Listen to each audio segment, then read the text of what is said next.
Hello everyone and welcome back to the channel.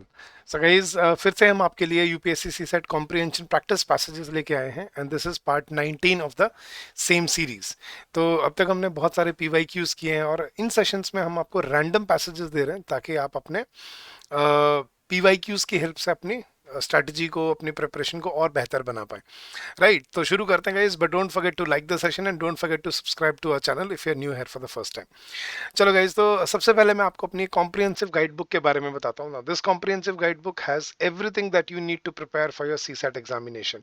Now ranging from syllabus to strategy to sources, everything that you need to prepare for this exam is provided to you in this comprehensive guidebook. So go download this ebook. This ebook is absolutely free of cost. आपको सब कुछ बताया गया है इस paper के बारे में इस ईबुक में, और ये ईबुक का लिंक आपको इस वीडियो के डिस्क्रिप्शन में मिल जाएगा। So go download it and get benefited from it. चलो गाइस, तो शुरू करते हैं आज का अपना ये सेशन। तो आज हम दो तीन पैसेजेस करेंगे और एक मैं आपको होमवर्क पैसेज भी दूंगा एंड में, जिसके आंसर आपने मुझे इस वीडियो के कमेंट सेक्शन में देना है। तो पहला पैसेज है, हमने एक इन्फ्रेंस ढूंढना है। तो पहले पैसेज पढ़ते हैं गाइस, फिर देखते हैं इन्फ्रेंस क्या बन सकता है यहाँ पे।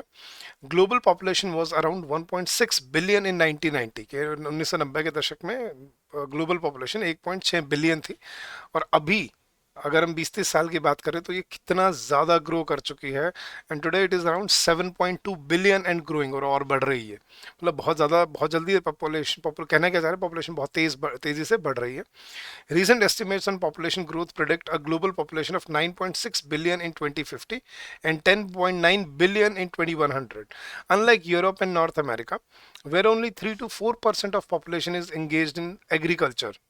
यूरोप और अमेरिका की बात कर रहा है वो, कि अमेरिका, यूरोप, जहाँ पे सिर्फ 3 से 4% पॉपुलेशन एग्रीकल्चर में एंगेज्ड है, around 47% of India's population is dependent upon agriculture.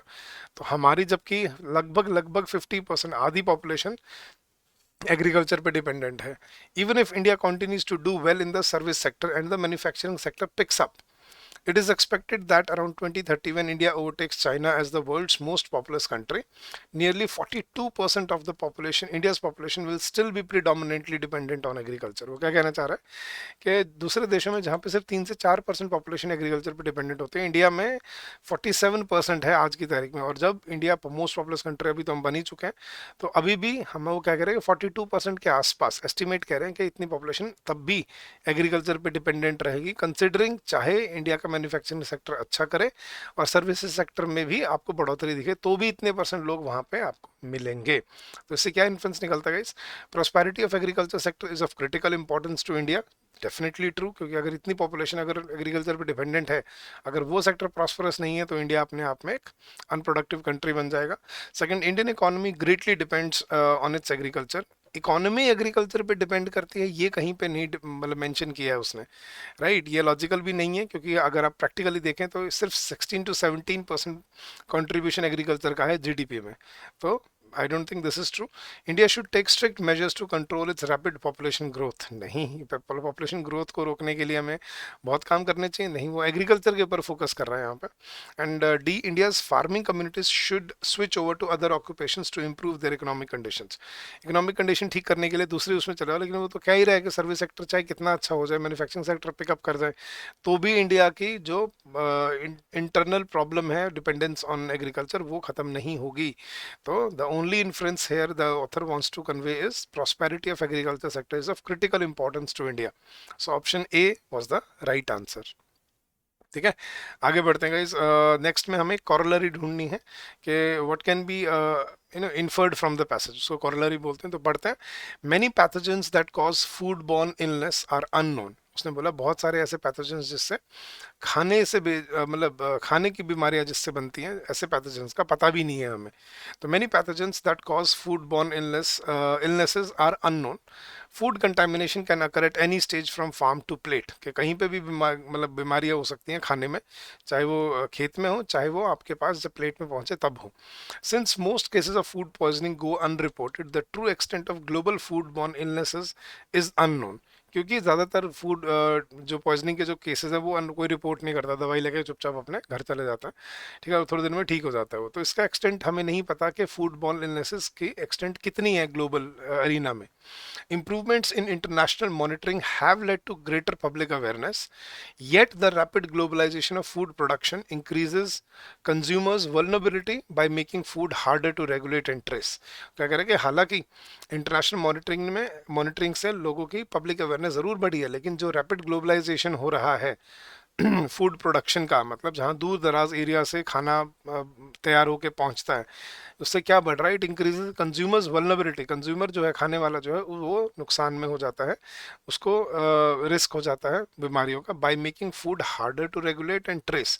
कि मतलब जो दूर एरियाज में जो खाना बनता है, फॉर एग्जांपल अगर आपको पता हो कि एग्जांपल दे रहा हूँ मैं आपको गाइस क्लियर करने के लिए, मैकडोनल्ड्स में जो फ्रेंच फ्राइज बनते हैं वो इंडिया में नहीं तैयार होते। वो एक पर्टिकुलर तरह का पोटैटो होता है जो एक जगह पे काटा जाता है, उसको फ्रीज किया जाता है, और फिर वो पर्टिकुलर फ्रेंच फ्राइज इंडिया में फ्रोजन वे में आती हैं, और उसको अलग अलग सेंटर्स में भेजा जाता है। कैसे हैंडल होती हैं वो, किस टेम्परेचर पे हैंडल होती हैं, किसी को नहीं पता, और फिर उनको डीप फ्राई करके कस्टमर को एंड में दिया जाता है। वो कई बार 6-6 महीने पुरानी होती हैं वो जो फ्रेंच फ्राइज आप खाते हो ये आउटलेट्स पे ऐसे ऐसे। So what I am saying is, इसी से फूड बॉर्न इलनेसेस जो है, इनकी जो परसेंटेज है, उसकी जो प्रोबेबिलिटी है वो बढ़ जाती है। अब खाना अगर यार इतने दिन स्टोर रहेगा और वो कहीं पे भी कहीं मिस हैंडल हो गया, तो यू विल नेवर नो कि वो बीमारी कहाँ से हुई। तो जितना ज़्यादा फूड ग्लोबलाइज हो रहा है, फूड प्रोडक्शन जितना ज़्यादा वास्ट हो रही है, उतनी ही ज़्यादा बीमारियाँ बढ़ रही हैं। तो उसने फिर आगे एंड में क्या बोला, we have the world on our plates says an official of WHO। कि वर्ल्ड हेल्थ ऑर्गेनाइजेशन का क्या कहना है कि भाई दुनिया हमारी प्लेट पे रखी है आजकल, जो खाना चाहो आप जहाँ से बना हुआ, अब वहाँ का खाना आपको मिल जाएगा, जहाँ पे आप बैठे हो वहीं पे, राइट। तो इससे हमें सावधान रहना होगा, नहीं तो फिर ये हमें आगे चल के बहुत प्रॉब्लम क्रिएट करने वाला है। तो उसने ऑप्शन दिया गया, इसका कॉरलरी है, with more options for food come more risks. Yes, food processing is the source of all food borne illnesses. क्या सारी बीमारियां फूड प्रोसेसिंग से ही होती हैं? नहीं, ऐसा नहीं, वो कहीं पे भी हो सकते हैं, फार्म पे भी हो सकते हैं वो। तो इट्स नॉट जस्ट कि वो फूड प्रोसेसिंग से ही होती है। एक्सट्रीम ऑप्शन था ये, we should depend on locally food produced only. अब ये देखो, ये भी एक्सट्रीम ऑप्शन है कि सिर्फ जो लोकली प्रोड्यूस्ड फूड है उसी पे डिपेंडेंट होना चाहिए, मतलब जो लोकल प्रोडक्शन हो रही है वही खाओ बस। ऐसा भी नहीं आता, लेकिन उसको हमें थोड़ा मॉनिटर करना चाहिए। And globalisation of food production should be curtailed. Yes. अब देखो, ये दो ऑप्शन थे जो ठीक बन रहे थे, ए और डी। अब इनमें से सही ऑप्शन क्या है? उसने इन्फ्रेंस क्या दिया है कि देखो, ये एक असम्पशन है कि ग्लोबलाइजेशन ऑफ फूड को कम कर देना चाहिए। ये इस बात सही है, लेकिन ये एक असम्पशन है कि अज्यूम कर रहा है वो चीज़ कि भाई ऐसा होना चाहिए कंसिडरिंग इससे बीमारियां फैलती हैं। लेकिन द राइट आंसर इज, जो कॉरलरी उसने पूछी है कि क्या पैसेज में गिवन है, जो पैसेज में मेंशन्ड है, वो क्या है कि जितने ज़्यादा आपके लिए फूड के ऑप्शंस होंगे उतना ही ज़्यादा आपके खतरा बढ़ता रहेगा। जितना ज़्यादा आप अलग अलग दूर दूर एरिया से खाना खाओगे बुला मंगा मंगा के, या जितना ज़्यादा आप प्रोसेस्ड फूड खाओगे, उतना ही ज़्यादा आपकी बीमारियों के चांसेस बढ़ते हैं। So with more options for food come more risks, that is the right corollary of the passage. आगे बढ़ते हैं गाइस, थर्ड पैसेज देखते हैं। फिर से हमें एक इन्फ्रेंस ढूंढना है हमें पैसेज का, तो पैसेज पढ़ेंगे पहले, फिर इसका इन्फ्रेंस ढूंढेंगे। तो पैसेज कुछ ऐसे है कि आई थिंक एक साइंटिस्ट की अपना खुद का एक्सपीरियंस लिखा है उसमें यहाँ पे। I am a scientist privilege to be somebody who tries to understand nature using the tools of science. बोला मैं एक साइंटिस्ट हूँ, और मेरे को नेचर के को समझने के लिए मेरे को क्या सिखाया गया है कि साइंस के टूल्स को यूज़ करके नेचर को समझना है। But it is also clear that there are some really important question that science cannot really answer. लेकिन उसने उसका ये भी मानना है कि लेकिन कुछ ऐसे क्वेश्चन है जो साइंस आंसर नहीं कर सकती, such as why is there something instead of nothing. कि भाई कुछ है तो क्यों है, ठीक है, इंस्टेड ऑफ नथिंग, मतलब खाली हो सकता था ना सब कुछ, लेकिन जो भी हो रहा है, जो भी है हम, वो क्यों है, what is the reason. So why is there something instead of nothing, या व्हाई आर वी हियर, हम यहाँ पे क्या करने आए हैं धरती पे, हमारा पर्पस क्या है, राइट, या हम क्या कर रहे हैं यहाँ पे, क्या फ्यूचर है। तो ये सब चीज़ें साइंस नहीं आंसर कर सकता। In those domains I have found that faith provides a better path two answers. कहता है ऐसे क्वेश्चन में मुझे लगता है फेथ जो है, जो आपका जो विश्वास है, वो आपको, मतलब जिस चीज़ में आप विश्वास रखते हो, धर्म में आस्था जो है आपकी, वो आपको बेटर आंसर प्रोवाइड करती है इस इन ऐसे क्वेश्चंस में। I find it oddly anachronistic that in today's culture there seems to be a widespread presumption that scientific and spiritual views are incompatible। वो बोला कि मुझे ये चीज़ बड़ी एनार्कनिस्टिक लगती है कि लोग मतलब एनार्की की तरफ लगते हैं जो ये कहते हैं कि साइंस और स्पिरिचुअल जो आपकी अंडरस्टैंडिंग है वो दोनों कंपैटिबल नहीं है। ठीक है, ये सोचने वाले, ये सोच रखने वाले लोग जो भाई साइंस को मानते हैं वो साइंस के ही विश्वास करेगा, उसका ऐसे चीज़ों में विश्वास नहीं होना चाहिए कि धर्म क्या कहता है या विश्वास क्या कहता है, ऐसा नहीं है। बोला दोनों कंपैटिबल हैं। जो चीज़ मैं मतलब क्वांटिफाई कर सकता हूँ वो साइंस के थ्रू करूँ, और जो चीज़ नहीं समझ सकता मैं साइंस के थ्रू, उसको विश्वास की तरफ समझो। तो ये उसने कहा है साइंटिस्ट ने। क्या इन्फ्रेंस है गाइस, अब ऑप्शन देखते हैं. It is the faith and not science that can finally solve all the problems of Mankind. के भैया फेथ है जो सारी मुश्किलें सॉल्व करेगा मैनकाइंड के, ऐसे कुछ नहीं कहा उसने. Science and faith can be mutually complementary if their proper domains are understood. Yes. Third, there are some very fundamental questions which cannot be answered by either science or faith. ऐसा नहीं है, उसने बोला कि भी कुछ क्वेश्चंस ऐसे हैं जहाँ पे साइंस नहीं दे सकता आंसर, वहाँ पे फेथ दे देता है, जहाँ पे फेथ नहीं है वहाँ पे साइंस आ जाती है. तो this is not true. And fourth, in today's culture scientific views are given more importance than spiritual views. के आज के कल्चर में साइंटिफिक व्यूज को ज़्यादा इंपॉर्टेंस दी जा रही है. अभी देखो ये भी नहीं कहा है उसने कि ये मतलब ये बात नहीं थी कहने वाली उसने कि साइंटिफिक व्यूज को ज़्यादा इंपॉर्टेंस दी जा रही है. नहीं, वो कह रहे हैं कि वो लोग ये मानते हैं कि भैया इनकम्पेटिबल है, कि साइंस वाला साइंस मानेगा, स्पिरिचुअलिटी वाला स्पिरिचुअलिटी को मानेगा. सबके अपने अपने विश्वास है. लेकिन वो क्या कहना चाह रहे हैं कि science and faith can be mutually complementary. जो उसने कहा है कि वो दोनों एक साथ काम कर सकते हैं, एक दूसरे के मतलब एक दूसरे के साथ साथ अपने क्वेश्चन के अपने डोमेन के आंसर्स कर सकते हैं if their proper domains are understood. So for me option B was the right answer. तो चलो गाइज, ये थे आज के आपके प्रैक्टिस पैसेजेस. आई होप आपको इनसे हेल्प मिली होगी ज़रूर और मिलती भी रही होगी. तो don't forget to like the session guys अगर आपको ये सब अच्छा लगता है सुनना पढ़ना. और अब मैं आपको देता हूँ आपका आज का होमवर्क पैसेज. ठीक है, इसका आंसर आपने मुझे इस वीडियो के कमेंट सेक्शन में डालना है और फिर हम इसको डिस्कस करेंगे कल वाले सेशन में. मैं इसका आंसर आपको कल वाले सेशन में बताऊंगा, but do share your answer for this passage.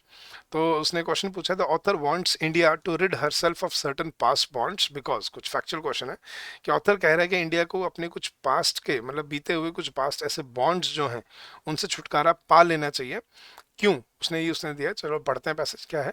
दो I have discarded much of past tradition and custom and I am anxious that India should rid herself of all shackles that bind and contain her and divide her people and suppress vast numbers of them and prevent the free development of the body and the spirit. Though I seek all this, yet I do not wish to cut myself off from the past completely. वो क्या करेंगे, हालांकि मैंने अपने past tradition custom छोड़ दिया और मैं चाहता हूँ कि इंडिया ऐसे मुश्किल मतलब ऐसे ट्रेडिशन और कस्टम्स छोड़ दे जिससे वो बन जाता है, which you know shackles that bind and contain her, divide her, suppress people and prevent free development. ऐसी चीज़ों को छोड़ देना चाहिए इंडिया को. लेकिन फिर भी वो क्या करेगा, ये सब मानता हूँ मैं, लेकिन फिर भी मैं अपने आप को अपने पास से बिल्कुल कट ऑफ नहीं कर सकता. ये मैं करना नहीं चाहता. Yet I do not wish to cut off myself off from the past completely. I'm proud of that great inheritance that has been and is ours, and I'm conscious that I too, like all of us, am a link in that unbroken chain, which goes back to the dawn of history in the immemorial past of India. वो कह रहा है भाई मैं proud हूँ इस चीज़ पे कि मैं उस हिस्ट्री का हिस्सा हूँ, इनहेरिटेंस का हिस्सा हूँ जो जो महान हमारी हिस्ट्री रही है, और उस चेन का हिस्सा भी मैं हूँ, ये भी मैं मानता हूँ. लेकिन ये मानते हुए मुझे ये मानना मतलब देखो बुरी चीज़ों को छोड़ दो, ये कहना चाह रहा है, और अच्छी चीज़ें जो है प्राउड जो है हेरिटेज है उसको अपने साथ रख के चलना चाहिए, ये कहना चाह रहा हूँ. तो the author wants India to rid herself of certain past bonds because he is not able to see the relevance of past. नहीं, there is not much to be proud of. No, contradictory है. He is not interested in the history of India. No, they obstruct her physical and spiritual growth. Yes, कि कुछ ऐसी चीज़ें, कुछ ऐसे past custom tradition है जिनको छोड़ देना चाहिए, जिनसे वो नुकसान होता है इंडिया को, जिससे फ्री डेवलपमेंट नहीं होती, लोगों का सप्रेशन होता है, डिवीजन होता है. ऐसी चीज़ों को छोड़कर इंडिया को आगे बढ़ जाना चाहिए. तो they obstruct her physical and spiritual growth. That is the, अरे मैंने ही आंसर दे दिया इसका. चलो कोई बात नहीं, वो मुझे ध्यान नहीं रहा, ये होमवर्क पैसेज था आपका, मैं वो फ्लो में ही आपको बता गया. चलो कोई बात नहीं, but let me know if you also thought कि यही आपका आंसर होना चाहिए. ठीक है, मैं आपको कल वाले सेशन में आपको होमवर्क पैसेज दे दूंगा. ठीक है, चलो guys, thank you so much for your patience and for your receptiveness. और अगर गाइज आपको हमारा तरीका अच्छा लगता है पढ़ाने का, सिखाने का, तो you can also join us in our comprehensive course, जिसमें सिर्फ 100 आवर्स में हम आपको सी सेट के लिए प्रिपेयर करते हैं, जिसमें आपको डे 1 पे सारी कॉन्सेप्ट क्लासेस मिल जाती हैं, सारी क्लासेस मिल जाएंगी आपको, अलॉन्ग विद डाउनलोडेबल पीडीएफ्स मिलेंगी और प्रैक्टिस क्वेश्चंस मिलते हैं हर चैप्टर के साथ. फिर एक टेस्ट सीरीज है जिसमें आपको सेक्शनल टेस्ट मिलते हैं प्लस फुल लेंथ टेस्ट मिलते हैं आपको, जिससे आपकी प्रैक्टिस हो जाती है. ये सारे आपको मिलते हैं आपके इस कोर्स में. वीकली लाइव डाउट सेशंस होते हैं फैकल्टी मेंबर्स के साथ, जिसमें आप अपनी क्वेरी पूछ सकते हो, और लाइव रिवीजन क्लासेस होते हैं जिसमें आप लाइव अपनी फैकल्टी के साथ पढ़ सकते हो और अपने क्वेश्चंस को, क्वेरीज को रिजॉल्व कर सकते हो. So come join us in this course and get benefited from it. So that was it for today guys. Thank you so much for your patience and for your hard work and for your faith that you've put in us. Now, if you have any doubts, if you have any queries, you can always call us on this number, that is 8146207241, or you can also join us Sorry, you can also drop us an email at this email address, that is hello@edutap.co.in. That is our email ID. You can drop us your emails as well. So guys, thank you so much once again. Keep on working hard, keep on giving your best, and I'm sure you'll do very well in the long run. So stay safe, stay healthy, and happy learning to all of you. I'll see you again tomorrow with more such passages. Till then, guys, have a great day ahead.